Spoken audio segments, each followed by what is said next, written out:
Ubuse wakwibagirwa umuterankunga wagufashije mu kwiga? Biragoye. Mu by'ukuri umuntu wagufashije mu bihe bikomeye ni urwibutso usigarana ku mutima. Ubuse wakwibagirwa umuntu waguhaye impano nziza mu gihe runaka? Ntabwo wamwibagirwa. Iteka uhora uzirikana ngo kanaka yangiriye neza. Yewe hari n'abafata amafoto, wareba ifoto y'igihe runaka, nubwo wenda waba waribagiweho gato ugahita wibuka ngo iki gihe byagenze gutya na gutya. Bivuze ngo urwibutso rubaho cyane. Kandi nanone ntago wakwibagirwa wagize uruhare runini mu bikorwa byawe runaka, wenda nk'ubukwe, umuntu wagufashije mu buryo bugaragara.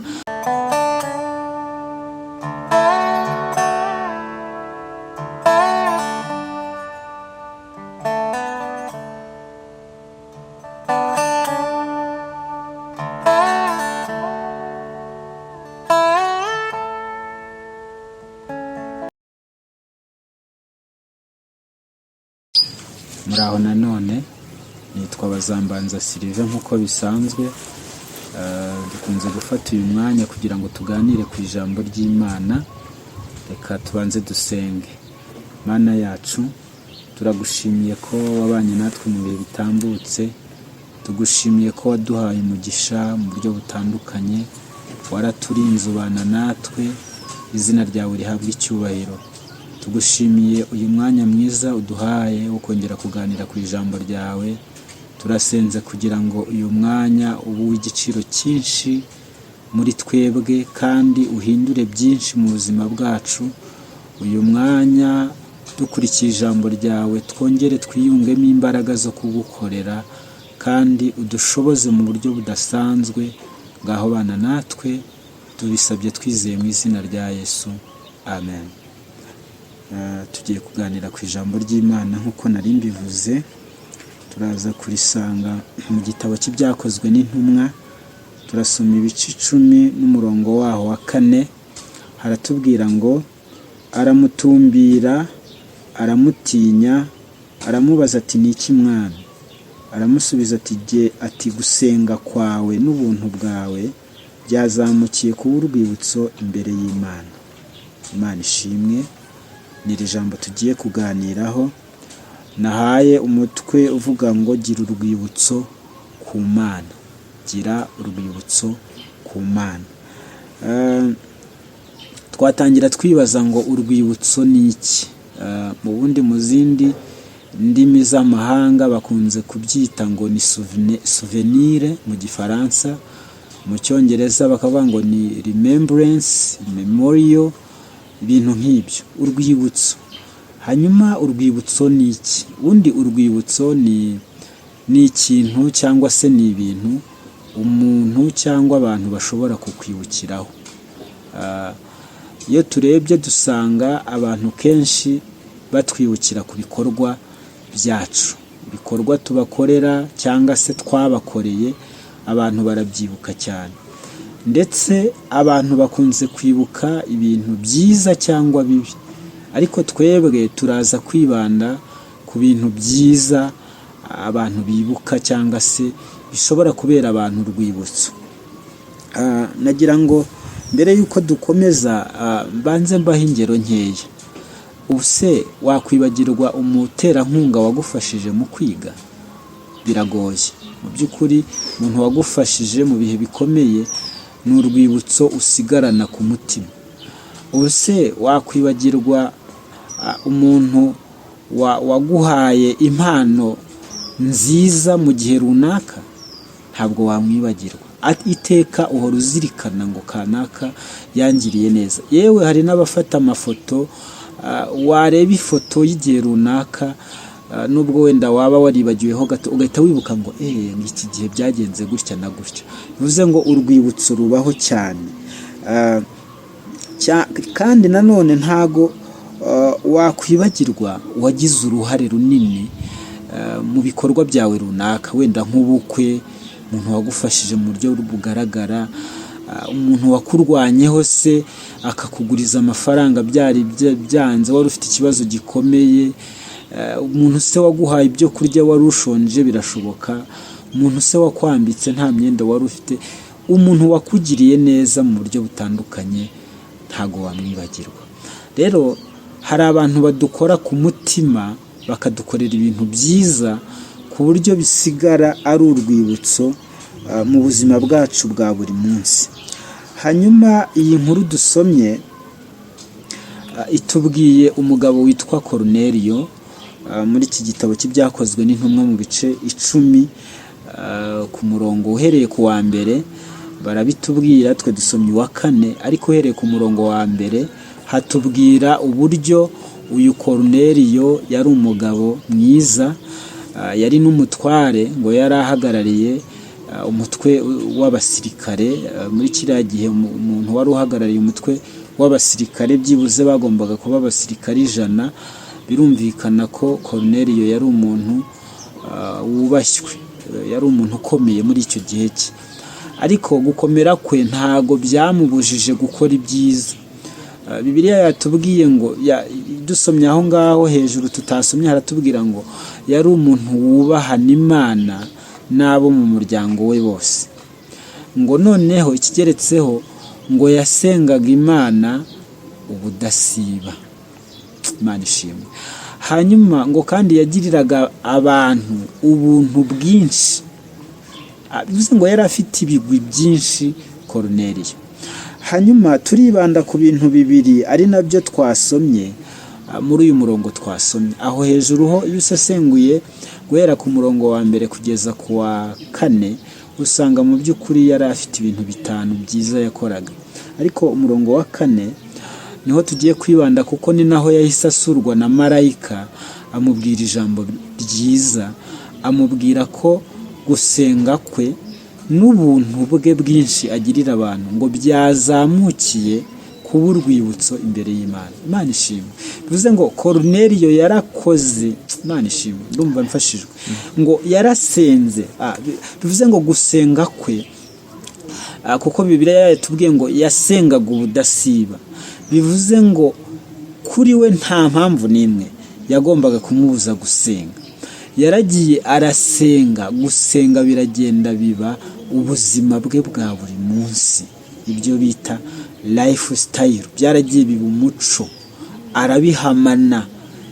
Uko ubuzima bwagenda kose, uko ibibazo byaza, we yagumije gusenga. Noneho ngo byaragiye biba urwibutso, Imana ishimwe, biba urwibutso imbere y'Imana. Rero hejuru yo gusenga ngo agerekaho ubuntu bwinshi. Bivuze ngo yagiriraga abantu ubuntu bwinshi. Ntago baturondoreye ngo batubwire abo yagiriraga ubuntu, ntago baduhaye ingero, ariko bivuze ngo kugira neza byabaye umuco we wa buri munsi. Uko ahuye n'umuntu ubabaye akamufasha, akamugirira neza, uko ahuye n'umuntu umwiyambaje akamufasha, biragenda bigera ku rwego ngo bibaye urwibutso imbere y'Imana. Hanyuma nakunze iri jambo yabwiwe asuwe na marayika, ngo marayika ngo yaramusuye, ngo aramubwira ngo Koruneliyo, gusenga kwawe n'ubuntu byawe byazamukiye kuba urwibutso imbere y'Imana. Imana ishimwe. Mwene data, ndakwifuriza kugira urwibutso imbere y'Imana. Ni nako umutwe watubwiye, umutwe nawise ngo gira urwibutso imbere y'Imana. Mu yandi magambo, gira ibyo ukora, ubikore, wongere ubikore, bigere ku rwego biba ikintu Imana izajya ikwibukiraho. Iyo dusomye Bibiliya dusanga hari abantu bagiye bagira urwibutso imbere y'Imana. Iyo dusomye mu gitabo cyo kubara mu bice 12 ku murongo wa 3 hatubwira uburyo Imana yagize urwibutso ku mugabo witwa Mose. Ngo yari yaramwise ngo ni umugwaneza uruta abandi bose bo mu isi. Imana ishimwe. Bivuze ngo Mose yaragiye abumugwaneza agera ku rwego bigaragara ko noneho bidasanzwe, kuko ngo yarutaga abandi bose bo mu isi. Imana imwita umugwaneza usumba abandi. urwo ni urwibutso rwiza imbere y'Imana. Iyo dusomye mu gitabo cya mbere cya Samweli mu bice 13 ku murongo wa 14 tuhasoma uburyo Imana yirase Dawidi, iravuga ngo dore umuntu umeze nk'uko umutima wanjye ushaka. Bivuze ngo Dawidi yaragiye agira umutima mwiza, agira ingeso nziza, bigera ku rwego agize umutima Imana ikeneye, Imana ibona ishaka, biba urwibutso imbere y'Imana. Ni benshi, reka tuvuge abandi babiri tusoze. Hari uwitwa Danieli, iyo dusomye mu gitabo cya Danieli mu bice 10 ku murongo wa 11 n'uwa 19, bivuze ngo 11 babivuzeho na 19 babisubiramo. Danieli yarageze aho ahimbwa kubera ingeso ze nziza, kubera kunezeza Imana, yageze aho ahimbwa umugabo ukundwa. Bivuze ngo uyu mugabo yagize ingeso nziza zimwemerera guhimbwa izina ryiza mu ijuru, bamugiraho urwibutso. Hanyuma uwanyuma nubwo ari benshi ni umugore witwa Tabita. Tubisoma mu Byakozwe n'Intumwa mu bice 9 ku murongo wa 36 hatubwira umugore witwa Tabita cyangwa Doruka ngo yari umugore ugira ubuntu bwinshi, ariko we ngo yibanze ku bapfakazi, ngo akajya bafasha, akabadodera imyambaro. Hanyuma biragenda bikora ku mitima ya benshi, afasha abantu benshi, hanyuma ngo n'igihe kiragera arapfa. Ariko apfuye b'abapfakazi bararira, barababara, basaba Petero araza arasenga, Imana iramuzura. Rero hari abantu bakoze imirimo, bakoze ibyiza bitandukanye mu bihe bitandukanye, uko isi uhereye ku kuremwa kw'isi, bituma bigenda biba urwibutso, Imana irabirata. Mwene data, nagira ngo nawe ukora ibyiza, ukora ibintu bishobora gukora ku mutima w'Imana, n'abantu jya ubagirira neza bakakugiriraho urwibutso, bakanezezwa n'ibyo wabakoreye. Rero ndakwifuriza noneho gukora ku rwego uharanira kunezeza Imana, ku rwego uharanira ko ibyo ukora bigera ku kigero cyo gushimisha Imana, bikaba urwibutso ku Mana, kuko ibi nibyo uzahemberwa, nibyo bizaguherekeza mu gihe uzaba uvuye hano ku isi. Rero Imana igushoboze. Tugiye gusenga dusaba Imana imbaraga, dusaba Imana gufashwa nayo muri ibi bihe bitoroshye, kugira ngo Imana idufashe gukora ibyiza izatwibukiraho, cyangwa se izajya itwibukiraho, yatureba igahita yibuka ikintu runaka tuyikorera. Rero nagira ngo nkubwire ngo mwene data, kiranuka ku rwego biba urwibutso ku Mana, senga ku rwego biba urwibutso ku Mana, era imbuto ku rwego biba urwibutso ku Mana. Haleluya. Gira guhamya ku rwego biba urwibutso ku Mana. Kunda gusoma ijambo ry'Imana, umenye iby'Imana yavuze, ku rwego biba urwibutso ku Mana. Reka dusenge, dusabe Imana itubashishe kugira urwibutso ku Mana. Turagushimye Mana, uri Imana nziza, uri Imana idukunda, waraturemye dushyira ku isi kugira ngo dukore ibyo ushaka.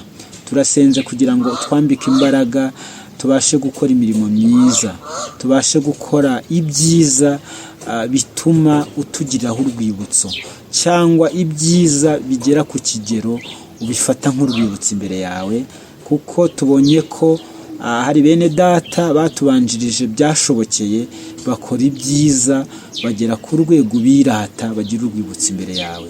Turasenze natwe kugira ngo dushoboze, ubashishe umuntu wese unkurikiye, unteze amatwi, umubashishe gukora imirimo myiza imushoboza kugira urwibutso imbere yawe, kugira ngo ubwo tuzaba tuvuye ku isi uzayiduhembere Mana.